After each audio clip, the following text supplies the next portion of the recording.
Hey everyone, welcome to the very first episode of the Embodied Life Podcast. My name is Jacki. I'm Josh. You are also going to hear from Arlo, who is the spoiled blonde dog in the family. He's right here. As well as Luna, who is the spoiled black and white dog in the family. I feel like a lot of podcast hosts would have their dogs away so there's no click, but we just don't roll like that. No, they are a part of this family, and that's how we roll. So it's all good there. Click. Yeah. So we came together with two different podcasts. So if you have followed us on the Strength is Medicine podcast or the Educated Leper podcast, you're in the right place. We have melded those two concepts into one new entity called the Embodied Life. And this is the first hurrah for this. So this is a space where we explore what it means to live fully and embodied. And we'll discuss what embodied and what embodiment means also. It has been a journey to get here, much to my wife's chagrin. That's not to my chagrin. No, that's probably true. But it's a process, and it has seriously been an evolutionary process for me to navigate how I want this to look and where we are going and what we ultimately want as our goals as a couple and for the future of our business and for the future of really everybody that we have contact with. And it's been difficult to navigate this. It's been frustrating at times, but really I'm excited to see where we are, and now we have a very direct and focused forward. Yeah. And I'm pretty excited about that. So we're going to talk about intimacy. Yeah. And polarity. Pain. And pleasure. When you run a clinic and you're a nurse and you're very hands-on medical, and then you get into all of this kind of esoteric thought process, it's really difficult to merge those two things. And over the last couple of years, as we've been tinkering with this, it's been really difficult for me to merge those two things. And so the embodied life is really a coming of age of all of these concepts. And like, how does physical body and body work and exercise and nutrition play into all of this esoteric knowledge and mindfulness and intimacy and all of that? And how do we bridge those gaps? And so what you're going to hear over the next, however long we do this, is that's what the embodied life is. We're going to go all the way from the physical body into really the holistic spiritual realm and embodiment realm. That's why it's named what it is. And we're just going to have a lot of fun with it. We're going to have some serious conversations. We're going to laugh, and we're probably going to cry. And it probably won't all be fun. Yeah, but I'm excited about it because the biggest thing that you're going to hear from us is our realness. Because vulnerability to me is one of the most important things that you can be. And you're going to get that and us incredibly raw. So you said that it's been difficult for you to sort of meld the medical with the esoteric, and I'm actually surprised to hear you say that. And he'll get into that probably. Maybe not this episode. But yes. But I think that blending allopathic medicine, which is Western modern medicine for that definition, blending allopathic and esoteric and spirituality and the energy body is becoming more and more prevalent because esoteric practices are very ancient, very, very old, and it's all that humans had until modern medicine really just came about within really the last 150 years. If that. Allopathic medicine, Western medicine with medications and all of the procedures that we do is really new in terms of human evolution. But I'm so happy to see it coming together. But I'm surprised to hear you say it's been difficult for you. It's been difficult for me because, my background is really in massage therapy, manual therapy, pain management, and I've been doing that since 1997. And when I first got into that, I was very esoteric in my thought processes. And then I wanted to actually have a lucrative career. So I went towards a medical bend. and have been incredibly successful over the last quarter of a century. Yeah. Well, because in the late 90s, it was still not very accepted to bring those esoteric practices in to your space and have it be lucrative. Sure. You had to be very medical, very biology, chemistry based in order to have people trust you. Right. And my practice has become recession proof from a business standpoint because I'm needed for people for their pain management. And I don't talk about it with everyone, but pain to me is a symptom of a greater issue, whether it be physicality or emotional or spiritual or whatever. And this is going to be really a kind of a catharsis for me to remeld those things. Because it's not that I've turned my back on that, it just hasn't been my focus over the last several years. And now with this, we're bringing everything kind of into the forefront and talking about it again, which I'm pumped about. Yeah. And part of the reason that you have begun to sort of turn that way again is because I have taken a very, very deep dive into some esoteric studies and practices and philosophies. For sure. So I was raised a very logical, black and white, concrete thinker. Not only did I not think in the abstract, I honestly didn't know it existed, to be totally honest. So when I met Josh and those things just started to pop up in front of me, it was very overwhelming, very confusing. And I've spent, the last 15 years trying to figure it out. Yeah. So, and I'm mostly willingly dragging you back into it. Yeah, I think it's okay. My background, massage therapy, have been in private practice since 1997, have treated thousands and thousands, tens of thousands of sessions in my career. I have certifications in nutrition. I'm a level 2 CrossFit certified coach. So fitness, nutrition, body work, pain management, that's where I come from. And we live our lives deeper than that. Mm-hmm. And, my patient base gets part of that from me.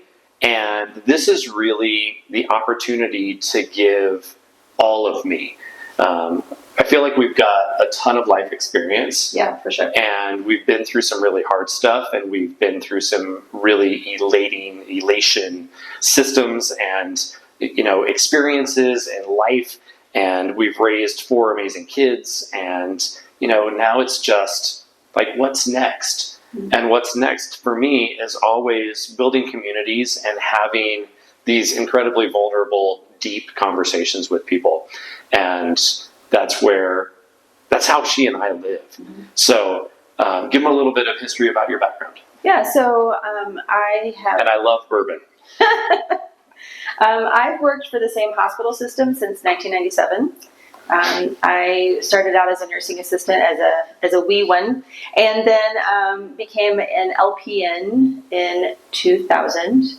I took a very long detour as an LPN. I was not planning to stay there, but I was pregnant with my first son, and that was a 14-year detour.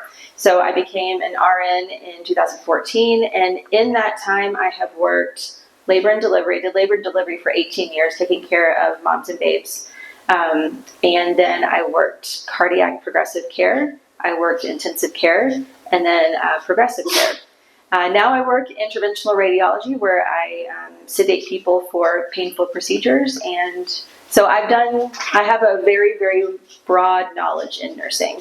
I also was a CrossFit coach, not a level 2, just a level 1. I'm very happy with that. I coached classes at our gym for 5 years while I had my level 1 certificate, and really, really enjoyed being a CrossFit athlete as well. Was a very amateur competitor. Very amateur. Strong. Yeah. Strong, but amateur. It happens. And as a kid, I grew up as a classically trained ballerina. So I have had a lifetime of movement and technique and really knowing where my body is in space and time. And so I have carried that forward into being a CrossFit athlete, being a CrossFit coach, really trying to empathize with patients when I take care of them. So, yeah. 25 years as a nurse and a few years of study into some esoteric practices. I'm also a 200-hour yoga teacher and working on breathwork certifications and hypnotherapy certifications and an herbalism certification. So woo woo, woo woo, yay! Yeah, for sure. This is second marriage for both of us. Yeah. We found each other 15 years ago and knew pretty much immediately that this was how we were going to roll for the rest of our lives. Yes. And we're pretty inseparable. Some might say codependent. No, not really. No. We just really like each other. We're both Pisces, which is the fish, and we're in the fishbowl together, and we just swim around. That's it. Very happy in our fishbowl together. Yes. And we both came with a lot of baggage and a lot of hurt from our previous relationships. And the first few years of our marriage were spent deconditioning and deconstructing a lot of hurt. And I think not every couple would have made it through what we did. For sure. I wear a phoenix on my arm because it reminds me that I've burned my life down a time or two, but also from the ashes, I've built it back up. And this is just another one of those build-ups because we've been through it. We've had some amazing times and we've had some really dark days.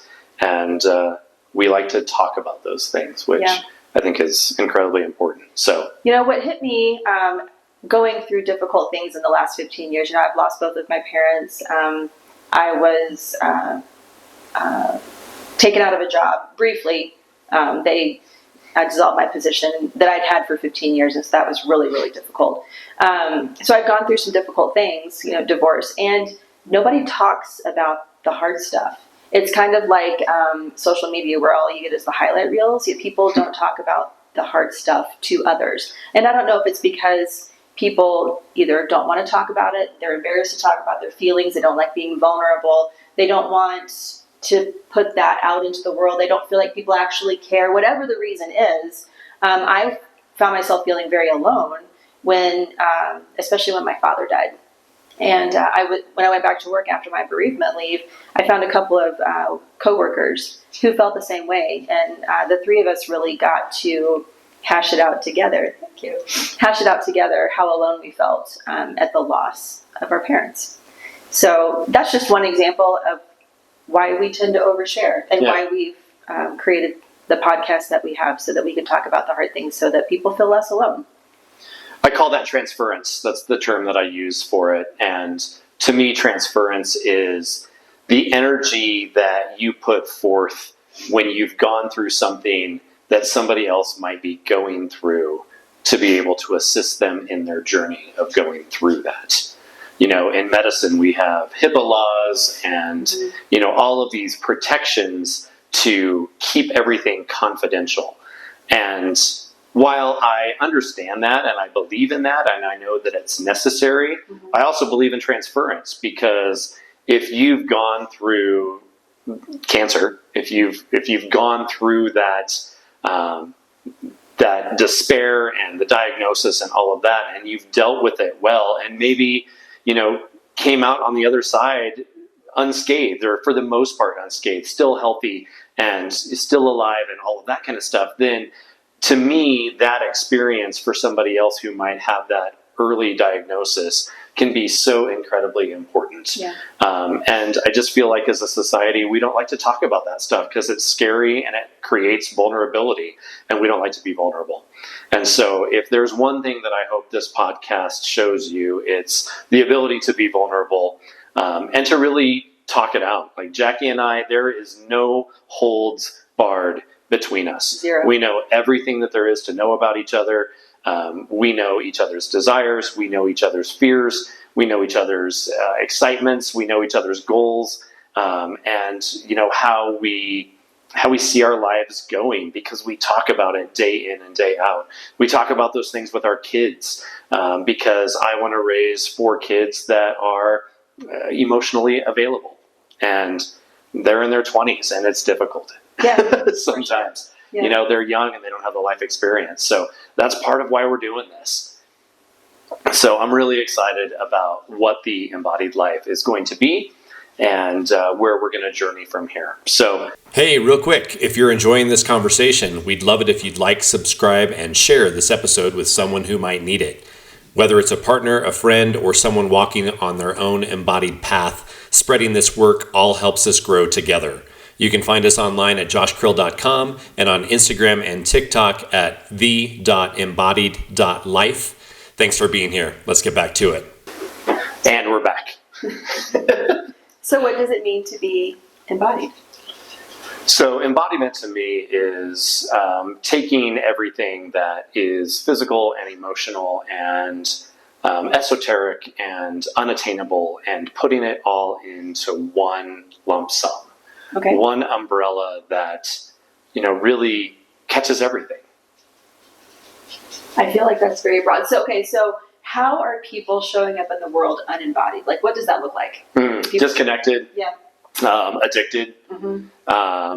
Numbed Mm-hmm. in poor relationships. Yeah. They won't speak their mind. They like to, at this point, stand behind their computer, their keyboard, and put out into the world what they're feeling, but I don't feel like they understand why they're feeling what they're feeling. Right. And so the embodiment practice is really diving deep into the why. Mm-hmm. Well, and I think also people who are walking around unembodied are very emotionally reactive, coming from a place of, you made me feel this way, so I'm just going to spew it back out at you, as opposed to letting something land and just really feeling into that. Being with it. Yeah, even for half a second. Right. Whether it's good or bad or whatever, instead of just being super reactive, letting it land in you. Yeah. I know for me, when I'm facing something, whatever that might be, it might be anger or difficulty or, an issue with a patient or whatever, I tend to need to feel that out, and then I talk about it pretty quickly. Yeah. Jackie, on the other hand, needs to feel it out for days. I'm a little bit of a processor. She's got a process. Mm-hmm. And initially when we first got together, that was frustrating to me because I didn't get it. I didn't know why she needed all of this time. But now I just give her the space to do so, because you legit embody it. I do. I do. Yeah, and I haven't always been that way. No. I was the very reactive, highly emotional, and emotional, like, not in a good way. I'm not talking about, like, feeling my feelings. I'm talking about acting out on my feelings. Not really understanding where those feelings were coming from. Addicted, numbed, disassociated, all of those things. And so now embodied to me means if I'm feeling anxious, and anxious is fear of the future, worrying about the future. If I feel anxious or anxiety, I stop and think, like, why do I feel that way? Is there any threat to me right in this moment? Because being embodied means being right here, right now. Yeah. Similarly with depression. Depression is fear or sadness of your past. I can't do anything about the past. So whenever I feel like that, I try and think, like, what is real and true right now? And so that can help bring me out of it. Does it mean that I don't feel those things ever? Of course not. Sure. We all feel those things to some degree or another, but being able to get yourself back to your center, and appreciating where you are in the moment is one of the ways to be embodied, to be in your body right now. Yeah. Yeah. So the embodied life is going to be broken down into essentially 5 to 6 different pillars. Mm-hmm. And this is how we are kind of reconnecting that physical space to the more emotional, intimate space. Mm-hmm. And so the very first pillar of the embodied life is the vital body. And it is everything physical. It's how we look healthy, health-wise. It's how we do our fitness. It's how we do nutrition. It's pain management. It's knowing your body's imbalances. It's very structural. It's very physical.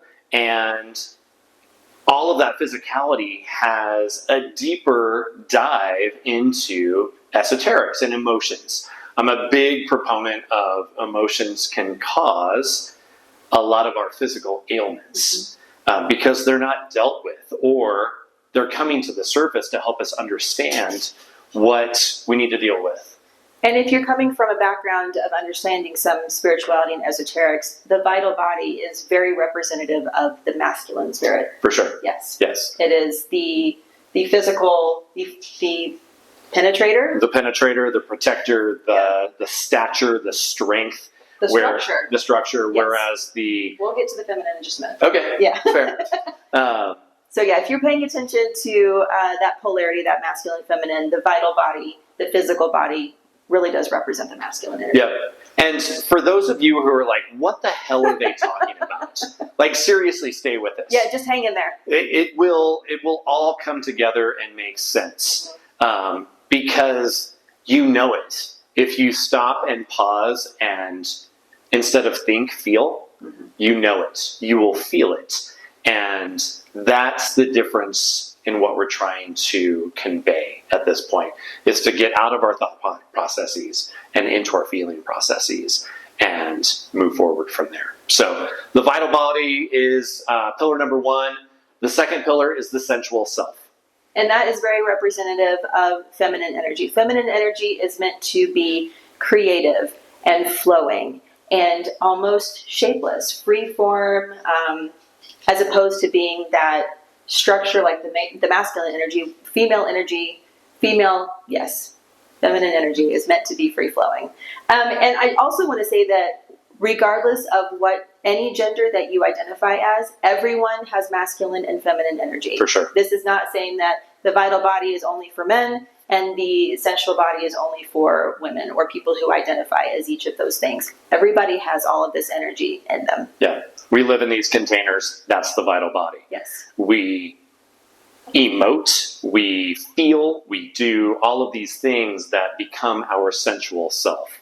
And that pillar is really going to dive into how we feel and what we feel and being able to feel more fully and to be able to regulate our nervous system so that we're not fight or flight all the time. We can hear something and respond calmly, react calmly.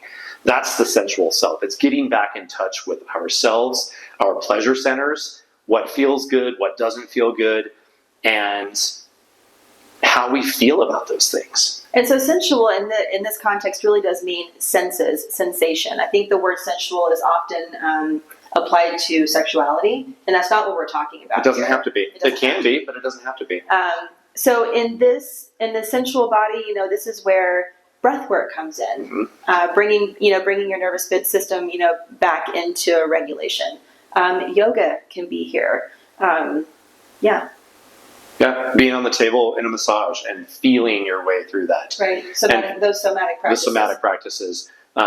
When your therapist touches on something and it brings something up in you, and you might get emotional, or you might feel fear, or you might have anger, or whatever, it's diving into those feelings in that moment. Yeah. That is ultimately getting back to that sensual self, the sacred self. So another definition, a somatic practice, soma means body. So somatic means anything that is moving your body, moving through your body, anything like that. So it can be working out as a somatic practice, yoga is a somatic practice, really intense breath work can be a somatic practice, dancing can be a somatic practice. Anything that's going to move energy through your body is a practice like that. And just like you said, if you touch upon energy that is stored up, that it can have a positive or a negative connotation. Those practices can help move that energy out so that it's not stored up in you. Yeah. So I'm excited about that one. Yes. That's something that I need to dive back into myself for me. Mm-hmm. I can talk about it. I'm really good about talking about it, but I haven't felt it in a while. Yeah. So, this is a catharsis for us too, as we really embody the embodiment, because if we aren't practicing it, then we can't teach it. Yeah. And so it's going to be good. Yeah, for sure. The third pillar is the intimate union. This one's also very fun. Yeah, this is his favorite. Yeah, so this is what lights me on fire. It's all about relationships and communication and vulnerability, sensuality, sexuality, really connecting with your partner. Being able to connect with yourself is that sacred self process. But then when you do that well, you're filling your cup first so that you now have something to give your partner. And that's where the intimate union comes in. Being able to be vulnerable so that you can be sensual, I think, is key. And a lot of people don't like to talk about this stuff because we have these moral clauses. So interestingly enough, I was looking at his human design the other day, and he has an energy center that is indicative of him being really interested and open about sensuality and sexuality and union and partnership, which is all why, like, this, how this whole thing happened. For sure. I'm just convinced of it. It's pretty obvious. Yeah. If you know me, it's not a secret. Yeah. So I think that I'm an oversharer by nature. Yeah. It works. Yeah. And I think that what people are missing, one word that they're missing in here is vulnerability. Yes. People walk around in fear. Fear of their feelings, fear of their partner, fear of rejection, fear of the world, fear of how they're going to be portrayed. So much fear. Yeah. Yeah. So we're excited about this one. I'm excited about this one. It makes you nervous, but it's okay. Yeah. It's going to be okay. Yeah. And then the fourth pillar is really about masculine and feminine energy. And we're going to come back and talk about what's involved with each of these pillars, maybe on this podcast, maybe in a future one. But really, it's about polarity. It's about how the masculine and female energy intertwine and connect. And really, it's about me being amazing in myself for me, super secure, super confident. You'll realize that I don't have a problem with that. I'm an incredibly self-sufficient and confident human being.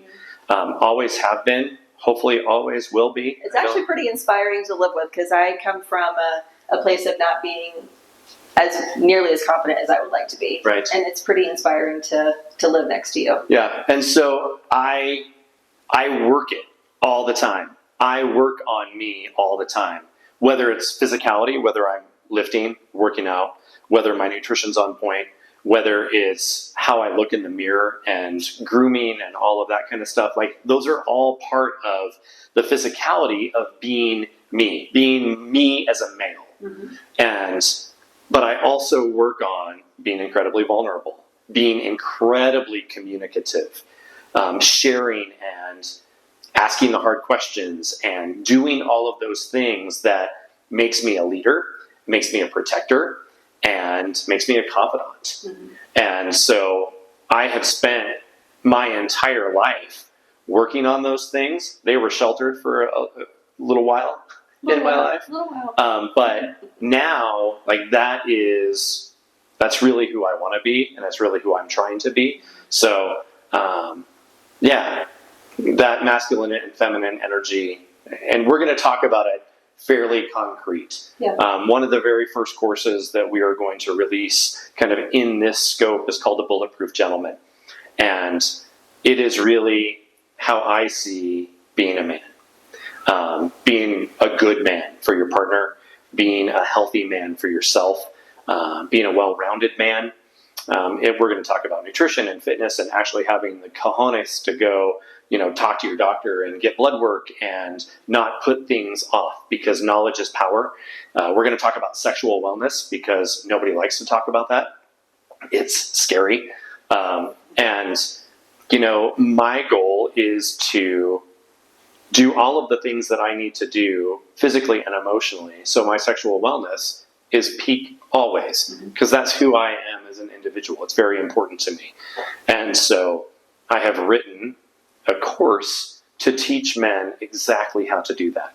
Super excited about that. But even bigger than the course piece of it is I want to create a community of like-minded men who are trying to be better for their communities and better for their friends and better for their spouses and better for their kids, because that's my goal.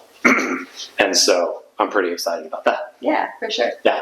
And then we'll have another one that Jacki's working on called Flame and Flow. And it's exactly the same thing, but from a women's perspective, and from the women's perspective. And, I just think that men and women are the same, but not the same. Yeah, not the same. Not you the know, same. we are so similar in being, but how we operate is very different. And when you know and you start to understand that, it doesn't take much to bridge the gap. It does require a lot of education. Just the first thing that I think of is just hormones. Sure. Men have very, very constant hormones. They don't change. Well, they change in a 24-hour time period. Right. Women change over the course of roughly 28 days, depending on cycle. And there's different hormones that, lead the way. So, that makes a huge difference. So, one thing in this category that I'm going to really enjoy talking about is leadership roles when it comes to men and women. I think the concept of leadership roles and who does what in our scenario is really kind of cool to watch evolve as time goes on. Jacki has given me the ability to basically run our household. And I do so, but not without her input, because I respect her input. We raise very, very strong kids. We've got 3 boys and 1 daughter. And it has always been my goal to raise my daughter probably stronger than we've raised the boys, because I think it's important. I married an incredibly strong woman, and it's really important to me to bring out the strength in women. So that they can share in those leadership responsibilities. And it's not just this masculine energy that is controlling. well, I was just going to say that you saw strength in me that I didn't know I had. For sure. So, Yeah, absolutely. So excited about that one. Yeah. The 5th pillar is, God, I hope we can do this. It's going to be leadership retreats. Yeah. So sensual retreats, being a massage therapist for the last almost 30 years now, I want to teach couples. I used to teach nationwide. I've taught practitioners. I've taught techniques. I've taught so many things. I've taken so many courses over the years. And now I don't want to teach practitioners anymore. They can go elsewhere. But what I want to do is I want to teach couples how to intimately touch each other and be vulnerable and be naked and really dive into each other's skin, which is a very, very thin piece of getting fully inside of one. And so that's going to be another offering that we do. And I think retreats are going to be really cool.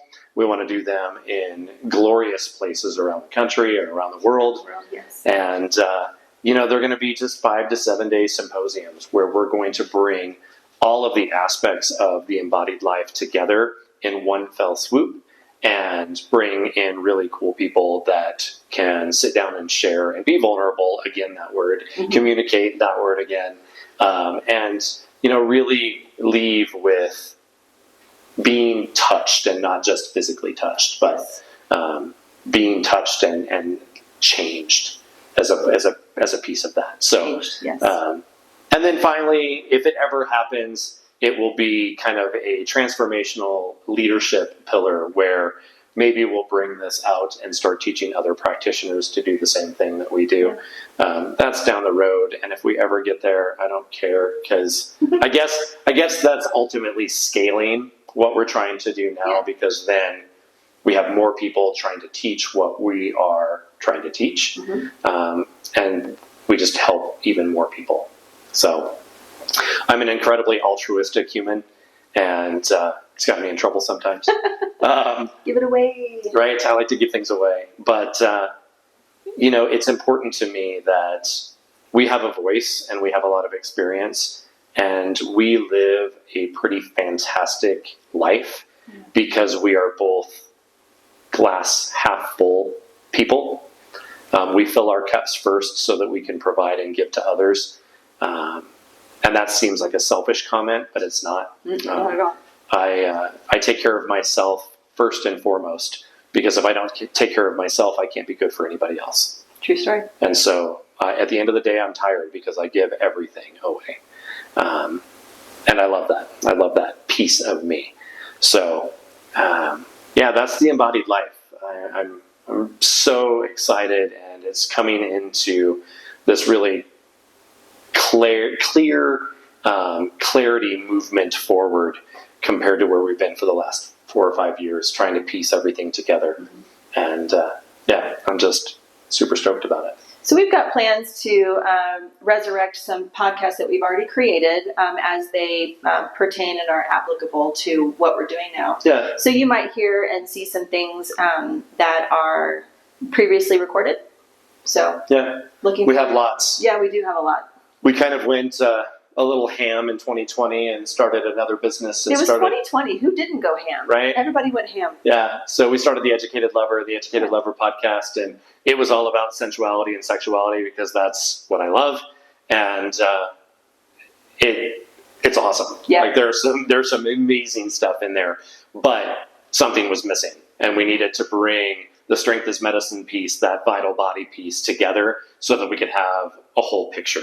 Right. And that's what the Embodied Life is all about. So. And we've got some great Strength is Medicine podcast episodes too, and that was really based on clinic things, things from the gym. So really more of that masculine structure, pain relief, strengthening kind of stuff. Yeah. So what you can expect out of this is we're going to release episodes as often as we release them. Yep. You know, we'd love to say that we were going to be here once a week. I would love to get started that way. Is it realistic with our lifestyle? Probably not. I think it's better to say that as we have things that we want to talk about and as it flows, then that's when we're going to put them out there. Yeah, for sure. We're not going to put stuff out there just for the sake of putting it out. One thing I promise you is you will get us. You will get us raw, incredibly vulnerable, incredibly communicative, and you'll see that. We tend to not hide behind rose-colored glasses, and so be prepared because we might cause you to look inward a little bit and expose some difficult stuff inside of you as well. So I hope it does. I hope it does too. That's the point. Yeah. So right now you can find us online at joshkrill.com /the Embodied Life. It's on the homepage, so it's pretty easy to find. You can find us on Instagram at the.embodied.life. And then YouTube, we're going to upload these videos so you can see our beautiful faces.